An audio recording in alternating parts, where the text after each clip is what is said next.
Je suis désolé, mais il semblerait que le texte original ne soit pas une histoire, mais plutôt une séquence de mots et de sons sans sens. Cependant, je peux vous proposer une histoire originale inspirée par les éléments les plus étranges et les plus mystérieux de votre texte. Dans les secrets de la forêt, où la lumière du soleil ne pénétrait pas, il existait un petit village de musiciens. Ils vivaient dans un équilibre précaire avec la nature, leur musique étant la clé de leur survie. Leur village était entouré d'un mur de pierre sombre, où des serpents géants se tortillaient pour émettre des sons que les musiciens pouvaient entendre. Les habitants du village étaient condamnés à chanter jour et nuit, pour maintenir l'équilibre du monde.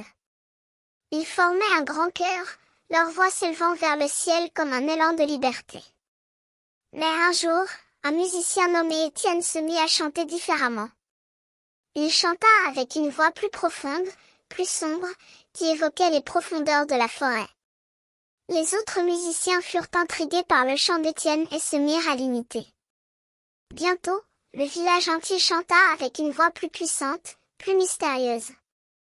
Les serpents géants qui entouraient le village commencèrent à se déplacer en rythme avec les chants, créant une danse étrange et hypnotique. Le soleil, qui ne brillait pas sur le village, commença à descendre dans la forêt, illuminant les têtes des musiciens. Les pierres sombres du mur semblaient s'éclairer, projetant des ombres qui dansaient sur les murs du village. Les habitants, enchanteurs de leurs chants, formaient un cercle magique qui absorbait la lumière du soleil. Et ainsi, le village devint un monde secret, où la musique était la clé de l'équilibre. Les musiciens chantaient pour maintenir l'ordre, pour éviter que la forêt ne les engloutisse.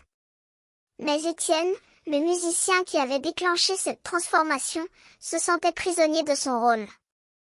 Il cherchait à rompre le cercle magique, à libérer les musiciens de leur sort.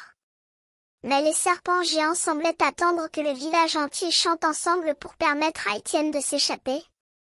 Et ainsi, la musique continue de chanter, un chant de liberté et de mystère, dans la forêt sombre et étrange.